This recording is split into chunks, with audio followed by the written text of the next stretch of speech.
इधर दिखा मौका, उधर मारा चौका। मौके पर चौका मारना ही राजनीति है। और जब कोई ऐसे किसी मौके पर छक्का जड़ दे तो उसे सबसे बड़ा खिलाड़ी कहते हैं। जैसे अपने केंद्रीय गृह मंत्री, सियासत के स्वयंभू चाणक्य अमित शाह। ऐसा ही एक सिक्सर अमित शाह भारतीय जनता पार्टी के नए अध्यक्ष को लेकर के जड़ना चाहते हैं। ये नया अध्यक्ष राष्ट्रीय स्तर पर भी चुना जाना है और उत्तर प्रदेश के लिए भी। अमित शाह के सिक्सर का बड़ा निशाना भी उत्तर प्रदेश के मुख्यमंत्री योगी आदित्यनाथ हो सकते हैं, जिनके साथ उनके रिश्ते मीठे कम और खट्टे ज्यादा रहे हैं। दोनों के रिश्तों को लेकर के अक्सर आप पढ़ते और सुनते भी रहते हैं। एक बार फिर ये चर्चा इसलिए सामने आई है क्योंकि भारतीय जनता पार्टी का राष्ट्रीय अध्यक्ष और उत्तर प्रदेश का अध्यक्ष चुने जाने का वक्त करीब करीब आ चुका है। लेकिन राष्ट्रीय स्वयंसेवक संघ के ही सुझाए नामों में से किसी का चुनाव होगा, इसकी कोई गारंटी अब तक सामने नहीं आई है। सरसंघ चालक मोहन भागवत और संघ के नंबर 2 दत्तात्रेय होसबोले, ये दोनों दिल्ली से वापस जा चुके हैं।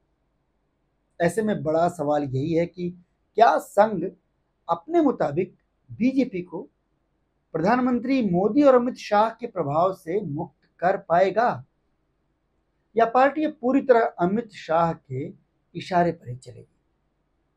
और इन्हीं सवालों के साथ जुड़ा हुआ सवाल है कि अगर यूपी से लेकर के राष्ट्रीय स्तर पर अमित शाह की मर्जी का ही अध्यक्ष आता है तो यूपी के मुख्यमंत्री योगी आदित्यनाथ का क्या होगा।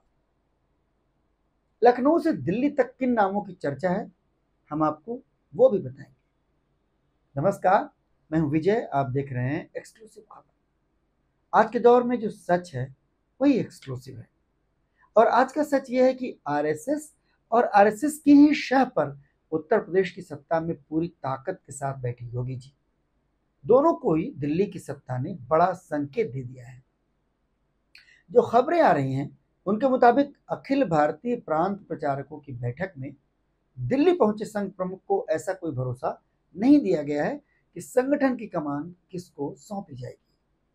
वैसे भी प्रधानमंत्री नरेंद्र मोदी देश से बाहर हैं और अमित शाह के साथ संघ का कोई खास राबता है नहीं। इसका सीधा मतलब यह है कि बीजेपी के शुद्धिकरण की जो मंशा संघ रखता है उस पर संदेह बरकरार है। उत्तर प्रदेश के संदर्भ में इसका मतलब तो और भी ज्यादा साफ है कि योगी जी के सर पर लटकती दिल्ली की तलवार भी अपनी जगह कायम है और योगी जी के लिए दिल्ली का मतलब अमित शाह ही होता है। चर्चा तो यहां तक है कि उत्तर प्रदेश बीजेपी का अध्यक्ष भी अमित शाह अपनी मर्जी का बनाना चाहते हैं, इसीलिए अब तक नाम फाइनल नहीं हो पा रहा है। जातीय समीकरण को तौलने का जो बहाना लंबे समय से दिया जा रहा है वो बहाना बहुत ठोस नजर नहीं आता, क्योंकि जातीय समीकरण के सहारे योगी जी की सत्ता यानी बीजेपी की सत्ता को हिलाने का काम अखिलेश यादव अपने पीडीए फार्मूले से 2.5 साल पहले 2022 के विधानसभा चुनाव में भी कर चुके हैं और साल भर पहले 2024 के लोकसभा चुनाव में भी कर चुके हैं। यानी जातीय समीकरण के मोर्चे पर लंबे चिंतन का कोई कारण है नहीं। अखिलेश के पीडीए को जरा गौर से देखिए तो पीडीए में से ए यानी अल्पसंख्यक वो बीजेपी की लिस्ट से वैसे ही बाहर है और डी यानी दलित को लेकर के अमित शाह के पास बीएसपी सुप्रीमो मायावती का कार्ड भी मौजूद है। बहन जी बीजेपी को सीधे वोट दिलवा तो नहीं सकती, लेकिन अखिलेश और इंडिया गठबंधन के वोट कटवा तो जरूर रही है। इसलिए दलित भी अमित शाह के सामने उतनी बड़ी चुनौती नहीं है। असल समस्या है पीडीए का पी यानी पिछड़ा, और बीजेपी के लिए इसी पिछड़ा यानी ओबीसी वर्ग को साधना सबसे बड़ी चुनौती है। इसी वर्ग से अखिलेश यादव भी आते हैं और प्रधानमंत्री मोदी भी, यानी ज्यादा चांस किसी ओबीसी नेता को ही प्रदेश अध्यक्ष बनाने के हैं। अब प्रदेश में बीजेपी के पास कौन कौन बड़े ओबीसी चेहरे हैं उन्हें पहचानने में तो मोदी और शाह का वक्त बर्बाद होना नहीं चाहिए। सब उनके देखे भले ही हैं, जांचे परखे नेता हैं वहां। पेच है तो सिर्फ इस बात का कि उनका सच्चा शागिर्द कौन है। योगी आदित्यनाथ के प्रति थोड़ी भी लॉयल्टी जो भी नेता दिखाएगा, उसे दिल्ली दरबार शक की नजर से देखने लगेगा। ये बात तो आसानी से समझी जा सकती है। यूपी में ओबीसी वर्ग का सबसे बड़ा चेहरा उप मुख्यमंत्री केशव प्रसाद मौर्य हैं, जिन्हें अभी 15-20 दिन पहले अमित शाह ने लखनऊ में भरे मंच से योगी जी के सामने अपना प्रिय मित्र कहकर संबोधित किया था। इतना हक तो मौर्य जी रखते भी हैं, क्योंकि मुख्यमंत्री योगी से सीधा मोर्चा लेने का काम केशव मौर्य 2017 से अनवरत करते आ रहे हैं, वो भी दिल्ली की शह के साथ, क्योंकि वो उनको हासिल है। ये बात राजनीति की समझ रखने वाला हर शख्स समझता बूझता है और देख भी चुका है। लेकिन मौर्य जी अब उत्तर प्रदेश में सिर्फ एक ही पद के अभिलाषी हैं। एक ही कुर्सी का सपना उन्हें चैन से सोने नहीं देता होगा, वही कुर्सी जिस पर योगी बाबा सुशोभित हैं। लेकिन ये तो संभव नहीं लगता। किसी तीन तिकड़म से दिल्ली अगर योगी को सीएम की कुर्सी से हटा भी दे तो उनकी जगह फौरन केशव प्रसाद मौर्य को बिठाया नहीं जा सकता, क्योंकि ये सीधे सीधे योगी को भड़काने वाला काम होगा। और ऐसा हुआ तो पूर्वांचल के साथ ही पूरे प्रदेश में ठाकुर वोट बीजेपी के खिलाफ होना तय मानिए। और प्रदेश में ही नहीं, देश में भी इसका असर दिखेगा, क्योंकि योगी की लोकप्रियता देश भर में है। तो फिर अमित शाह अपने प्रिय मित्र को कैसे संतुष्ट करेंगे और कहां एडजस्ट करेंगे, ये बड़ा सवाल है। इसीलिए राष्ट्रीय अध्यक्ष की रेस में एक नाम केशव प्रसाद मौर्य का भी चल रहा है। यूपी में ओबीसी वर्ग को साधने और योगी को फंसा करके रखने के लिए ही अनुप्रिया पटेल, संजय निषाद और ओम प्रकाश राजभर जैसी छोटी पार्टियों के साथ साथ सीधे दिल्ली ने समझौता किया। योगी जी ने इन सब को लेकर के बहुत उत्साह कभी नहीं दिखाया, कभी वो बहुत उत्साहित नहीं रहे। मंत्रिमंडल में भी इन नेताओं को दिल्ली के दबाव में ही शामिल किया गया। इसका नतीजा यह है कि संजय निषाद और ओम प्रकाश राजभर जैसे नेता जब तब योगी के सामने मुश्किल खड़ी करते रहते हैं। और अपना दल के शीर्ष नेता केंद्रीय मंत्री अनुप्रिया पटेल के पति आशीष पटेल, जो योगी सरकार में मंत्री हैं, उन्होंने खुलेआम योगी के खिलाफ मोर्चा खोल रखा है। उन्होंने पार्टी तोड़ने का आरोप लगाया, यहां तक कि अपनी हत्या कराने तक का आरोप उन्होंने इशारों इशारों में मुख्यमंत्री पर लगा दिया था।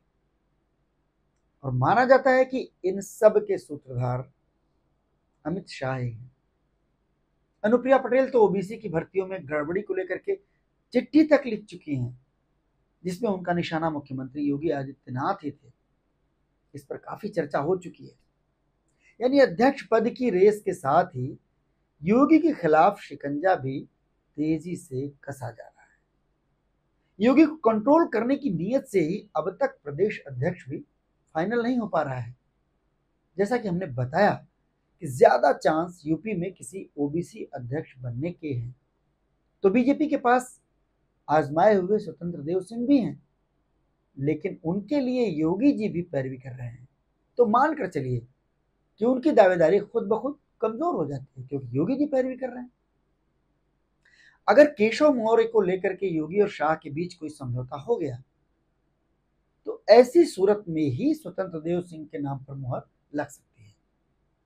इसके बाद कुछ और नाम भी हैं, जिनमें लोधी समाज के केंद्रीय मंत्री बीएल वर्मा को लेकर के यूपी के पूर्व सीएम कल्याण सिंह के पुत्र राजवीर सिंह को सख्त ऐतराज है। जो खतरा केशव मौर्य को सीएम बनाने पर योगी जी को लेकर के है, वही खतरा लोधी समाज में बीएल वर्मा के प्रदेश अध्यक्ष बनने पर कल्याण सिंह की विरासत को लेकर के है, जो छिटक सकती है।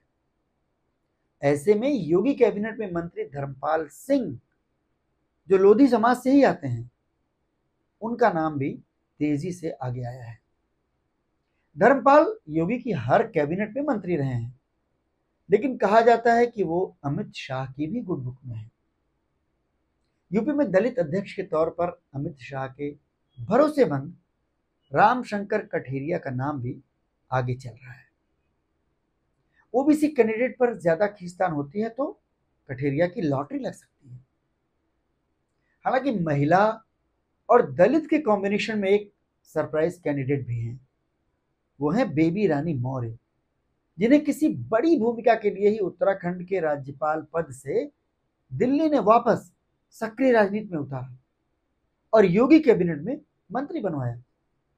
लेकिन वो बड़ी भूमिका अब तक सामने नहीं आ पाई है। उत्तर प्रदेश में नए प्रदेश अध्यक्ष के जरिए अमित शाह अगर योगी आदित्यनाथ पर नकेल नहीं भी कस पाते हैं तो राष्ट्रीय अध्यक्ष के जरिए वो ऐसा कर सकते हैं। इसके लिए केशव प्रसाद मौर्य वाला दांव चल गया तो कहना ही क्या, और अगर नहीं भी चल पाया तो भी नरेंद्र मोदी और अमित शाह की ओर से जितने भी नाम आगे किए जा रहे हैं वो सब मौजूदा अध्यक्ष जेपी नड्डा से भी एक कदम आगे वाले शागिर्द ही हैं, चाहे वो नाम मनोहर लाल खट्टर का हो, चाहे भूपेंद्र यादव का। महिला और दक्षिण भारत के नाम पर भी मोदी और शाह भागवत और संघ को गच्चा देना चाहते हैं। इसके लिए ऐसे ऐसे नाम गुजरात के इन दोनों महारथियों ने रखे हैं जिन्हें सुनकर ही आप समझ जाएंगे कि मोदी और शाह के असल इरादे क्या है। पहला और सबसे आगे जो नाम है वो है वित्त मंत्री निर्मला सीतारमण का। दूसरा नाम डी पुरंदेश्वरी का है। काऊ बेल्ट यानी हिंदी पट्टी की पार्टी में इन दोनों की कितनी पकड़ है ये आप जानते हैं और सारा देश जानता है। राजनीति और कैबिनेट में भी इनका होना सिर्फ मोदी जी की कृपा पर टिका है। आप खुद सोचिए, अमेरिका से होने वाली इतनी बड़ी डील को लेकर के आपने वित्त मंत्री निर्मला सीतारमण को कितनी बार कुछ कहते हुए सुना है? अब जरा याद कर लीजिए, और अगर याद आए तो हमें भी बताइए। आरएसएस भी दिल्ली का खेल समझ रहा है, लेकिन नरेंद्र मोदी की सत्ता के दौर में अब भागवत जी और पूरा आरएसएस भी कहीं ना कहीं मजबूर नजर आता है। अभी बिल्कुल ताजा ताजा 3 दिन के दिल्ली प्रवास से भी सत्ता और बीजेपी को लेकर उन्हें कोई भरोसा नहीं मिला, जबकि करीब 2.5 साल से बीजेपी के मौजूदा अध्यक्ष एक्सटेंशन पर चल रहे हैं। इसे लेकर जितनी दलीलें दी जा सकती थी वो सब आप सुन चुके हैं, आप सब जानते हैं। कभी लोकसभा चुनाव तो कभी राज्यों के चुनाव तो कभी बीजेपी का संविधान, लेकिन अब करीब करीब सब निपट चुका है। सिर्फ एक बिहार चुनाव सामने है, लेकिन प्रधानमंत्री मोदी और शाह भी समझ रहे हैं कि बिहार को चुनाव की जमीनी बिसात पर जीतना बहुत मुश्किल है। ऐसे में नड्डा हो या कोई और, कोई फर्क नहीं पड़ता। दूसरा, ये भी समझ आ रहा है कि सरसंघ चालक का सब्र अब जवाब दे सकता है। नए राष्ट्रीय अध्यक्ष को लेकर के नरेंद्र मोदी अगर संघ के साथ प्रधानमंत्री की कुर्सी पर कोई डील कर लें तो भी हैरानी की बात नहीं होगी, लेकिन अगर ऐसा हुआ तो अमित शाह का पूरा गेम फंस सकता है। अब ये सारी बात इस पर टिकी हुई है कि क्या संसद के मॉनसून सत्र से पहले बीजेपी को उसका नया राष्ट्रीय अध्यक्ष मिलता है या नहीं। और इस सवाल का जवाब इस बात पर टिका है कि विदेश दौरे से लौटकर प्रधानमंत्री नरेंद्र मोदी और संघ प्रमुख मोहन भागवत के बीच कोई सीधा संवाद होता है या नहीं। एक बात जो समझ में आती है वो ये कि अगर मोदी और अमित शाह ने नड्डा जैसा ही कोई नया राष्ट्रीय अध्यक्ष चुन लिया तो मोहन भागवत और पूरा आरएसएस दिल्ली की सत्ता के सामने सबसे बड़ी चुनौती बन सकता है। शायद राहुल गांधी से भी बड़ी चुनौती, जो ना बीजेपी के हक में होगा ना ही बीजेपी की सत्ता के हक में। इस बात का एहसास अमित शाह रखें या ना रखें, लेकिन प्रधानमंत्री नरेंद्र मोदी को इस बात का एहसास अच्छी तरह है। इसीलिए वो सीधे सीधे संघ या संघ प्रमुख से टकराना नहीं चाहते। यही उत्तर प्रदेश के मुख्यमंत्री योगी आदित्यनाथ की सबसे बड़ी ढाल है, सबसे मजबूत सुरक्षा कवच है। ये कवच कब तक कायम रहता है, अमित शाह इसे कब तक भेद पाते हैं, इसका इशारा नए प्रदेश अध्यक्ष और नए राष्ट्रीय अध्यक्ष के साथ ही मिलेगा। बहुत बहुत धन्यवाद।